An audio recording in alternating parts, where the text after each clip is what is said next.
السلام عليكم ورحمة الله وبركاته. الحمد لله.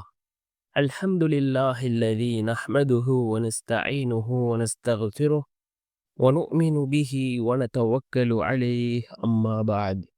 அன்பிற்குரிய அல்லாஹ்வின் நல்லடியார்களே, அன்பு சகோதரர்களே, நாம் தொடர்ச்சியாக பார்த்து வரக்கூடிய துஆக்களினுடைய திக்ருகளினுடைய தொகுப்பில் இன்று நாம் பார்க்க இருக்கின்ற விடயம் என்னவென்றால், நம்முடைய வாழ்க்கையில் உள்ள கவலைகள் கஷ்டங்களை நீக்கக்கூடிய மிகவும் சிறந்த ஒரு துஆ. யார் காலையில் 7 தடவை அதே போன்று மாலையில் 7 தடவை இந்த துஆவை ஓதுகிறார்களோ, வாழ்க்கையில் உள்ள கவலைகள் கஷ்டங்களை அல்லாஹ் நீக்கி விடுகின்றான். அப்படிப்பட்ட மிகச்சிறந்த ஒரு துஆவை தான் நாம் இன்றைய வீடியோவில் பார்க்க இருக்கின்றோம். அன்பார்ந்தவர்களே, அல்லாஹ்வின் நல்லடியார்களே, ஒவ்வொரு மனிதனும் மிகவும் கவலையோடும் கஷ்டங்களோடும் தங்களுடைய வாழ்க்கையை நடத்தி கொண்டிருக்கிறார்கள். இந்த கவலைகள் கஷ்டங்கள் நீங்க வேண்டுமா? அதற்கு ரசூலுல்லாஹி ஸல்லல்லாஹு அலைஹி வஸல்லம் அவர்கள் நமக்கு ஏராளமான துஆக்களை கற்றுத் தந்திருக்கிறார்கள்.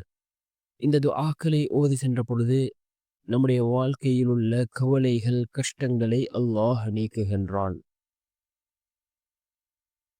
இந்த துஆவை காலையில் 7 தடவை அதே போன்று மாலையில் 7 தடவை ஓதி வந்தால் அவருடைய துன்யா ஆஹிராவுடைய அனைத்து கவலைகள் துக்கங்களுக்கும் அல்லாஹு தஆலா போதுமானவனாகி விடுகின்றான் என்று பிரபல தப்சீர் கலை வல்லுனர் அல்லாமா ஆலூசி ரஹிமஹுல்லாஹ் அவர்கள் கூறுகிறார்கள்.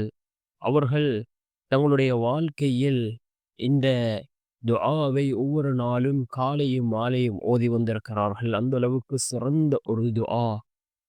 என்ன துஆ என்றால், ஹஸ்பி அல்லாஹு லா இலாஹ இல்லாஹு அலைஹி தவக்கல்து வஹு ரப்புல் அர்ஷில் அலீம். ஹஸ்பி அல்லாஹு லா இலாஹ இல்லாஹுவ அலைஹி தவக்கல்து வஹு ரப்புல் அர்ஷில் அலீம். அல்லாஹ் எனக்கு போதுமானவன், அவனை தவிர வேறு எந்த நாயனும் இல்லை, அவன் மீதே நான் முழு நம்பிக்கை வைத்துள்ளேன், அவன் மகத்தான அர்ஷின் ரப்பாக இருக்கின்றான் என்று பொருள்படக்கூடிய இந்த துஆவை நாம் ஒவ்வொரு நாளும் காலையில் 7 தடவை அதே போன்று மாலையில் 7 தடவை ஓதி நாம் அல்லாஹ்விடம் பிரார்த்தனை செய்வோம்.